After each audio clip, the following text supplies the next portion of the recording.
السلام عليكم. ان شاء الله هنعمل مع بعض كيكة بسيطة وحلوة، بمكونات سهلة جدا من الزبادي، وان شاء الله هتعجبكم بإذن الله. نبدأ مع بعض. بسم الله. هنبدأ اول حاجة بالطبق اللي تحت. انا معايا هنا 200 جرام بسكويت سادة. هنفرم البسكويت في الكبة لحد ما يطحن كله ويبقى بودر كده.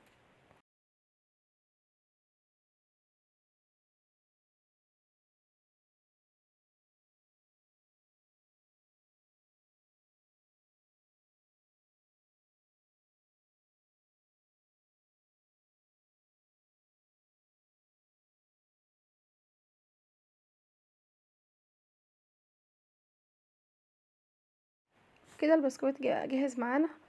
انا هنا معايا 3 معالق زبدة سيحتهم، 3 معالق حليب. نقلب كويس، الخليط نقلبه كويس مع بعضه لحد ما يبقى عامل زي الرمل المبلول. نضغط عليها تلزق في بعضها. نجهز القالب اللي هنزل فيه بالخليط. انا جبته ودهنته زبدة.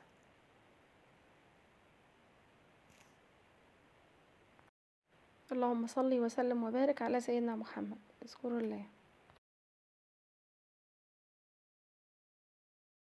هننزل بالخليط بتاعنا ونضغط عليه كويس.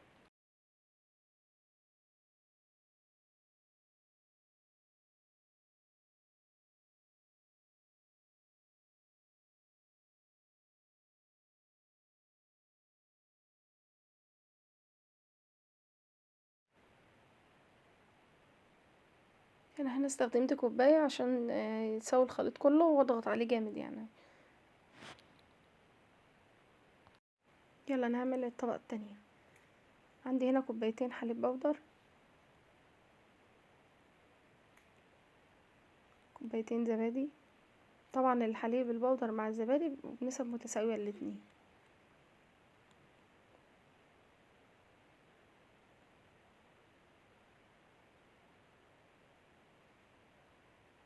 نص كوباية سكر، او لو عايزة تزودي شوية براحتك يعني على حسب راحتك. انا ضفت معلقة كبيرة كريم شانتيه خام عشان تعزز الطعم شوية.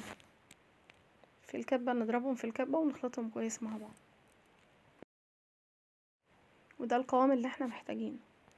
ونضيف الخليط ده للطبقة الاولى. هندخلها فرن 180 درجة تقريبا نص ساعة لحد بس ما الوش بتاعي يتماسك كده. عندي هنا فراولة هنقطعها من النص كده بالطول.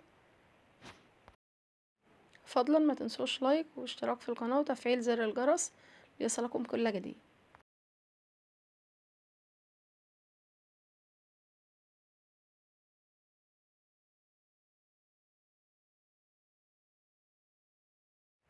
انا كده قطعت الفراولة كلها وبقت جاهزة.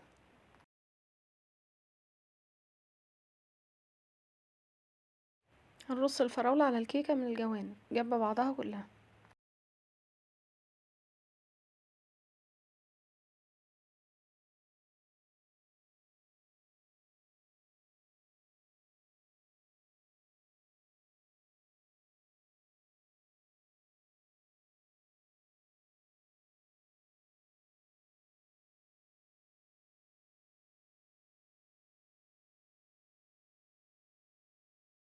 الكيكة دي ان شاء الله لو جربتوها تعجبكم، لان هي سهلة وبسيطة جدا، ما بتاخدش وقت، ومكوناتها بسيطة وسهلة يعني. انا كده خلصت. يلا بينا نعمل الطبقة التالتة. في بولة هنضيف باكت ونص جيلي فراولة، كوباية مية باردة. هنقلب لحد ما يدوب.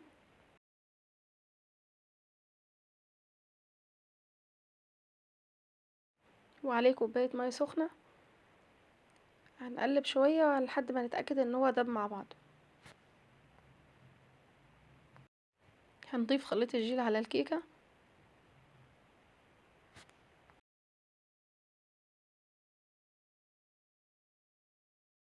وندخلها التلاجة تقريبا من ساعتين ل3 لحد ما الخليط يتماسك. وبكده بقت جاهزة معانا. هنحررها من الجوانب ونرفع القالب.